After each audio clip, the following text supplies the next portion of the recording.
Hi hello, ഞാൻ Sara Susan from Sara Susan's homemade food products. നമ്മൾ ഇന്ന് തയ്യാറാക്കുന്നത് സ്പൈസി ക്രഞ്ചി ഇഡ്ലി ഫ്രൈസ് ആണ്. നമ്മൾ സാധാരണ ബ്രേക്ക്ഫാസ്റ്റിന് ഇഡ്ഡലിയൊക്കെ തയ്യാറാക്കുമ്പോൾ 2-3 ഇഡ്ഡലിയൊക്കെ ചിലപ്പം ബാക്കി വരും. നമ്മൾ ഇതൊന്ന് ഫ്രൈ ആക്കി എടുത്തു കഴിഞ്ഞാൽ വൈകിട്ട് സ്കൂളിൽ ഇരുന്ന കുട്ടികളൊക്കെ വരുന്ന സമയത്ത് അവർക്ക് ഇത് തയ്യാറാക്കി കൊടുത്തു കഴിഞ്ഞാൽ അവർ സന്തോഷത്തോടെ കഴിക്കുകയും ആ ഇഡ്ഡലി വേസ്റ്റ് ആകാതെ നമുക്ക് യൂസ് ചെയ്യുകയും ചെയ്യാം. അപ്പോ ഇതെങ്ങനെ തയ്യാറാക്കാമെന്ന് നമുക്കൊന്ന് നോക്കാം.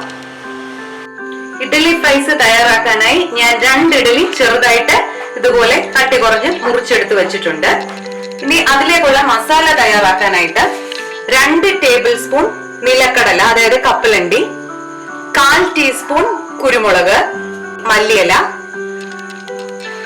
1 നുള്ള് മേഥി ലീവ്സ്, അതായത് ഉലുവയുടെ ഇല ഉണങ്ങിയത്, അതുപോലെ തന്നെ 2 തണ്ട് കറിവേപ്പില, 2 വറ്റൽമുളക്, 1 ടീസ്പൂൺ ഉഴുന്ന്, 1 ടീസ്പൂൺ ചെറുപയർ പരിപ്പ്. ഇത്രയുമാണ് നമുക്ക് ആവശ്യം. പിന്നെ ആവശ്യത്തിന് ഉപ്പും. അപ്പൊ ആദ്യം നമുക്ക് ഇത്രയും മസാലയ്ക്കുള്ളത് ആദ്യം ഒന്ന് ചെറുതായി ഫ്രൈ ചെയ്തെടുക്കാം. 1 ടേബിൾ സ്പൂൺ എണ്ണയിൽ ഞാൻ എണ്ണ 1 ടേബിൾ സ്പൂൺ ഒഴിച്ചിട്ടുണ്ട്. അത് ചൂടായി വന്നു. അതിലേക്ക് നമുക്ക് 1 ടീസ്പൂൺ ഉഴുന്ന് ചേർത്ത് കൊടുക്കാം. ഫ്ലെയിം ലോയിലേക്ക് മാറ്റാൻ മറക്കരുത്. 1 ടീസ്പൂൺ ഉഴുന്നും 1 ടീസ്പൂൺ ചെറുപയർ പരിപ്പും ചേർത്ത് കൊടുക്കാം.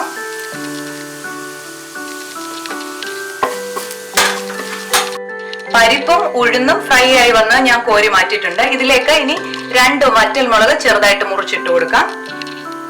അതോടൊപ്പം തന്നെ നമ്മൾ എടുത്തു വെച്ച കുരുമുളക് ചേർക്കുമ്പോൾ ഒന്ന് ചതച്ചിട്ടിട്ട് കൊടുക്കണം. ഇല്ലെങ്കിൽ എണ്ണയിലിടുമ്പോ ചിലപ്പോൾ പൊട്ടിത്തെറിക്കാനായിട്ട് ചാൻസ് ഉണ്ട്.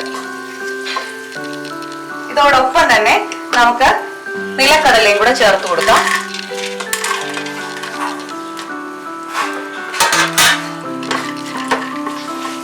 ഇതിലേക്ക് 2 തണ്ട് കറിവേപ്പിലയും കൂടെ ചേർത്ത് കൊടുക്കാം.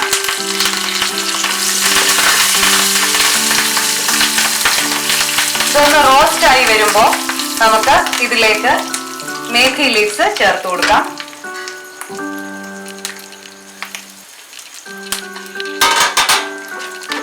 ഇത്രയും റോസ്റ്റ് ആയി കഴിയുമ്പോൾ ഇത് നമുക്ക് ഈ എണ്ണയിൽ നിന്ന് കോരി മാറ്റാം. എണ്ണ എടുക്കണ്ട, എണ്ണയിൽ നിന്ന് ഇത് കോരി മാറ്റിയാൽ മതിയാവും. ഈ ഫ്രൈ ചെയ്തതെല്ലാം ഞാൻ മിക്സിയുടെ ജാറിലേക്ക് ഇട്ടിട്ടുണ്ട്. ഇതിന് ആവശ്യത്തിന് ഉപ്പും കൂടെ നമുക്ക് ചേർത്ത് കൊടുക്കാം. എന്നിട്ട് ഇതൊന്ന് പൊടിച്ചെടുക്കണം. നേരത്തെ നമ്മൾ മസാല വറുക്കാനായിട്ട് എടുത്ത എണ്ണയുടെ ബാക്കി എണ്ണയിലേക്ക് ഞാൻ കുറച്ച് എണ്ണയും കൂടെ ഒഴിച്ച് അടുപ്പിൽ വെച്ച് അത് ചൂടായിട്ടുണ്ട്. അതിലേക്ക് നമ്മൾ കട്ട് ചെയ്ത് വെച്ച ഇഡ്ഡലി ചേർത്ത് ഫ്രൈ ചെയ്തെടുക്കണം. ആ ഇടുന്ന സമയത്ത് ഫ്ലെയിം ലോയിലേക്ക് മാറ്റിയിട്ട് ചേർത്ത് കൊടുക്കുക. ഇട്ടതിന് ശേഷം ഫ്ലെയിം മീഡിയത്തിലേക്ക് മാറ്റണം. ഒരു ഗോൾഡൻ ബ്രൗൺ കളറാക്കി നമുക്ക് ഫ്രൈ ചെയ്തെടുക്കണം. ലോയിലും മീഡിയത്തിലുമായിട്ട് അഡ്ജസ്റ്റ് ചെയ്ത് വേണം ഫ്രൈ ചെയ്യാനായിട്ട്. ഇപ്പം കറക്റ്റ് ആയിട്ട് ഫ്രൈ ആയി വന്നിട്ടുണ്ട്. നമുക്കിത് എണ്ണയിൽ നിന്ന് കോരി മാറ്റാം. ക്രിസ്പി ആയി കിട്ടണം നമുക്കിത്. ആ ഒരു രീതിയിലാണ് ഫ്രൈ ചെയ്തെടുക്കേണ്ടത്.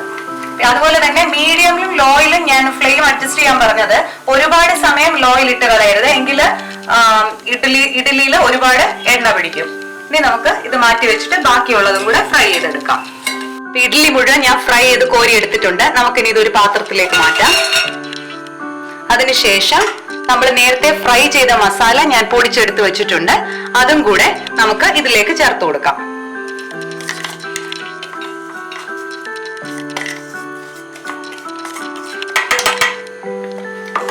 ഇനി കുറച്ച് മല്ലിയില നമ്മൾ നേരത്തെ ഇൻഗ്രീഡിയൻസിൽ കാണിച്ചായിരുന്നു അത് ഞാൻ ചെറുതായിട്ട് മുറിച്ചു വെച്ചിട്ടുണ്ട്. അതും കൂടെ ഇതിലേക്ക് ഇട്ട് കൊടുക്കാം. എന്നിട്ട് ഇത് മൊത്തമായിട്ട് നമുക്കൊന്ന് മിക്സ് ചെയ്തെടുക്കാം.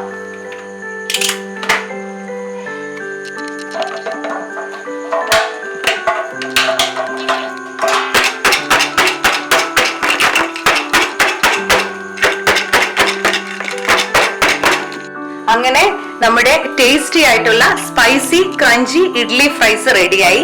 ഇതെല്ലാവരും ഒന്ന് ട്രൈ ചെയ്ത് നോക്കണം. എന്നിട്ട് നിങ്ങളുടെ അഭിപ്രായം എന്നെ അറിയിക്കണം. ഈ വീഡിയോ ഇഷ്ടമായെങ്കിൽ ലൈക്ക് ചെയ്യാനും ഷെയർ ചെയ്യാനും കമന്റ് ചെയ്യാനും മറക്കരുത്. അതോടൊപ്പം തന്നെ ഇതുവരെ സബ്സ്ക്രൈബ് ചെയ്തിട്ടില്ലാത്തവർ ഒന്ന് സബ്സ്ക്രൈബ് ചെയ്തേക്കണേ please. Thank you for watching.